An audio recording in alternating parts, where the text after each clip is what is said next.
Hey y'all, I just want to give you guys a quick update on where I'm at. I don't mean physically, just in my life and in my career. For those who don't know, I am a mechanic. I've been working on cars ever since I was a kid, but I officially started 5.5 years ago, and I've been with my present company just about 4 years. And I do some work on the sides, of course. But what's happening is I've got more than enough hours to get my red seal, but I need the schooling. I challenged first level, I challenged the second level, but I understand that the third level has a lot of information, and is actually quite difficult. So if I was to challenge it, it would be a struggle. And quite frankly, I think I would be doing myself and anybody whose car I'm working on a disservice if I didn't go through the school and actually learn all the details that I need to learn, especially when it comes to electrical stuff. Now the vehicles are becoming more and more sophisticated that way, especially with hybrids and electric vehicles coming out. So what I've done is I've gone to Vancouver Community College. There's an online version of the level 3 course for automotive service tech. I'm doing that. This last week's been a killer. First 11 chapters we had to do, that includes practice tests for each chapter. Something like 140 pages in a week or something like that. Got it done. I got it done earlier today, and then today I had an exam for that electrical section, that chapter, that entire section that's done. We'll move on to something else starting tomorrow, I believe. But I should be done my level 3 by, it's only 2 days a week rather than 5 days a week, so they spread it out over a longer period. I'll be done by the 16th of December. The last 2 weeks are practical in Vancouver. I'll have to physically go there and physically, use all of this equipment that they're getting us to read about in the books. Good course so far. The instructor's very informative, has a lot of experience. Then what I'm going to do is, before the end of this course, I'm going to apply for my level 4. And hopefully they have a level 4 starting in January. And if that's the case, and I can get in and do the same thing as I'm doing now, by April, I should have the end of my level 4 and be able to write my red seal. That alone is worth the amount of study time that I've been going through. And it's quite a bit. But also, I'm going to be missing a few of my Masonic meetings and whatnot. The brothers understand. It's not going to be many. I'll probably miss like 4 total in the next year, or the next 9 months, as it were. So that's where I'm at right now. Hopefully the next little bit is not as hard as this last week was, or not that it was hard, but as intense. An instructor says no, but who knows. I will say this though, kind of off topic. When it comes to your cars and your diagnosing using YouTube, the internet, maybe your own code reader, ideas from friends, sometimes it works. Most of the time it doesn't. I had a gentleman, and I'll post the video in a bit, but I had a gentleman come in Friday, and he wanted 2 rear tires. And the rears were making a noise, whatever the noise was. I didn't hear it because I drove slow when I came in. but on the other video, when I post it, you'll see it. But both the rear bearings were shot. So they would have hummed like a bastard. And going down the street, there's no way to avoid that sound. And then he had 2 nails, one in each rear tire. And so I repaired the tires and replaced the bearings. But, he was told by another mechanic, replace the tires because of that noise, the buzzing. You don't replace tires because of the buzzing. It's clearly a bearing sound. So whoever gave him the advice didn't have the experience necessary, or he was just giving them advice over the phone.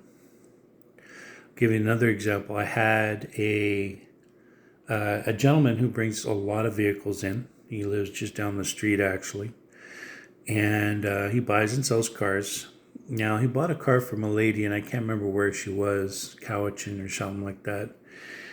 And it was an '01 Camry with the V6. And, she talked to one of her mechanics, and over the phone, of course, he diagnosed it over the phone without seeing it, without trying anything. Just by the way she was describing it, the description was every time she started it and drove it for a little bit, there was blue smoke, quite a bit of blue smoke. Fair enough. So his thought was head gasket. The first thing he thought of was head gasket. Now, I don't know if it's just because he went to the most expensive thing first, or he's got some sort of experience with Camrys that I don't know about. I don't know. So they asked if we could confirm. So we brought it in, and first thing I did was start it, and yeah, there was a lot of smoke. And I brought it in the back hoist at my shop, and whenever I see smoke in an engine, the first thing I think of is a PCV valve. Easy to check, usually, not always. Usually easy to check, and a very cheap part if that's the case. So what I did was I took the PCV valve out. It didn't even have a PCV valve. It had an elbow where the PCV valve was supposed to go. Just an elbow tube, but that was blocked up. So the air that's supposed to freely move in that elbow on the top of the valve cover couldn't. It was stuck. So what was happening is air was blowing by and pushing oil up into the intake. So what I did was I took the elbow out, cleaned it out as best I could, got, I'd say, 99% of the stuff out, and then I put the elbow back in. Started it up, ran it. I haven't seen oil since. And the car is actually just down the street from my house. He hasn't complained once about the oil. There's nothing wrong with that car. But he picked it up for a song because a mechanic over the phone diagnosed it with a head gasket. Take your car in and get it inspected. Don't use YouTube to inspect. If you want to change a component out, then maybe use YouTube. If you're handy with a wrench and you know what you're doing, fine. People do their own brakes all the time. That's not a big deal. Do it right. Make sure you see 3 or 4 different videos before you attempt it. And make sure you use the right tools, because the right tools make all the difference. You're not stripping anything. You're not hurting anything. But when it comes to diagnosis, especially mechanical in the engine or electrical, absolutely take it in, or have a mechanic come to your car and look at it. If the car doesn't run, clearly you're going to need a mechanic to come to your car and look at it. It is worth it in the end. You're going to find out what the problem is one way or the other. And then once you actually know what's wrong, you can decide whether or not you actually want to fix it. Maybe you don't. I don't know. It's your car. It is up to you. Maybe it's worth fixing. Maybe you have sentimental value in it. Maybe you're going to fix it and pass it on to a child. Who knows? But have a mechanic check it out. They're trained to find the problem. And they see more cars than you think, especially the mid-level mechanic shops where the technicians do a little bit of everything. If you go to a dealership, you can get a technician that's just worked on engines or has just worked on tires or has just worked on brakes. And they don't really know what they're doing because they don't see the variety that the mid-level shops do. You know, the Budgets, the Midases, the higher-end mom and pop shops, where they bring in everything and they do everything. And I mean everything. So when you get the chance, if you got a problem with your car,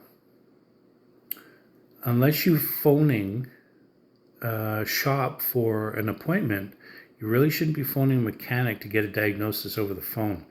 I think that cost that lady that car. And, buddy down the street picked it up for very cheap. And all it was a plugged PCV valve. There was nothing wrong with that engine. That's just one example. I've seen many. Get your car inspected. It is important to get your car diagnosed by somebody who knows what they're doing. Now, there are some times where you're going to find a real problem that is really hard to diagnose. This engine, one of the pulleys or something has got a ticking noise and you can't quite find it, or you've already changed this pulley and the other pulley is making noise still. The noise isn't going away. Those are the hardest to find sometimes because what do? Replace every pulley? It just becomes expensive. You don't want to just throw parts at it. It takes time.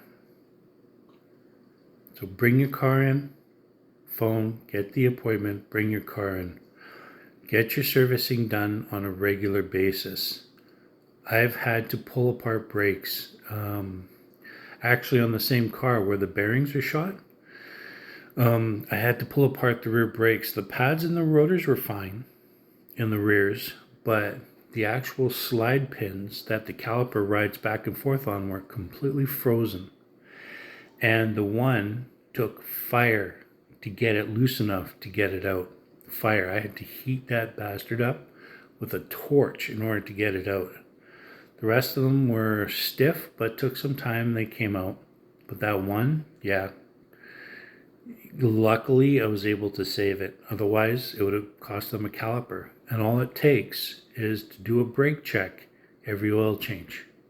Just get them to look at the brakes real quick.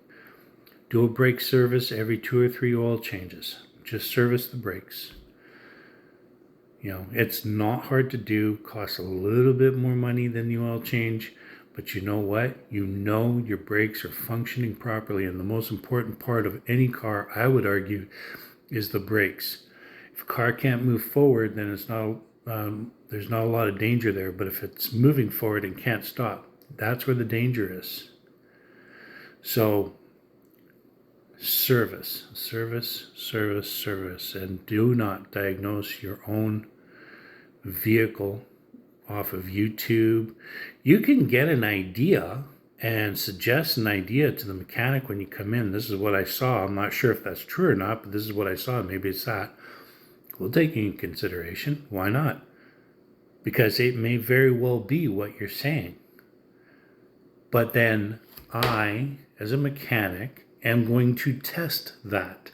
Or hearing the sound, I'll know what it is right away and go in a different direction. Either way, when I tell the customer that here's your problem, I can repeat the problem. I can test for the problem. I can show how that item has failed or is no longer doing, like if it's a brake and there's no pad left, I could show you there's no pad left.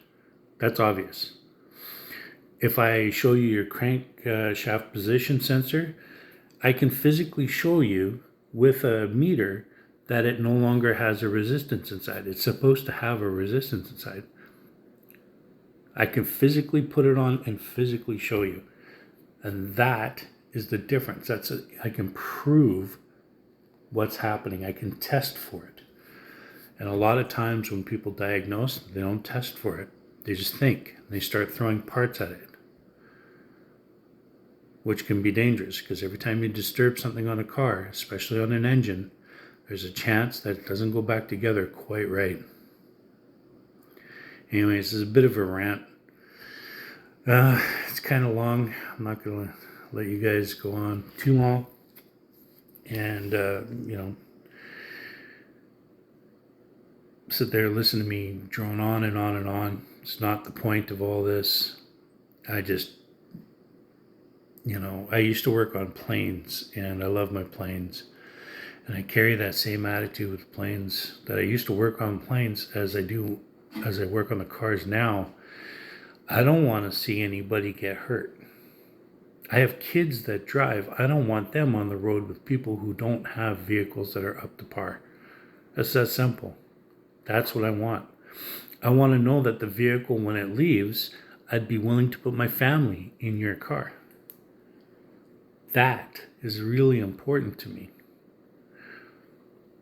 So, you decide it's your vehicle, and I get it. Money is an issue. There are always alternatives.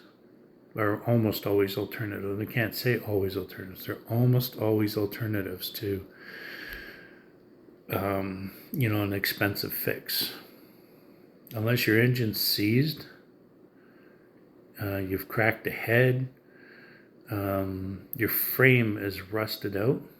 There are very few things that will actually stop a car from being fixed because it's too expensive or it's just too far gone. So yeah, thought I'd just mention it and we'll carry on from there, I suppose. If you guys have any questions about your car and what you should do next, what your next step is, what to look for in a purchase, what to look for in this noise, that issue, this or that other, code that you read, don't hesitate to contact me, message me. I will do my best to answer, and if I can, I'll send you to the nearest mechanic shop and get it diagnosed. That's all I want. I want to know that the vehicle that I just worked on, whatever it is safe enough to put my family in. That's what's important to me. Have a good day.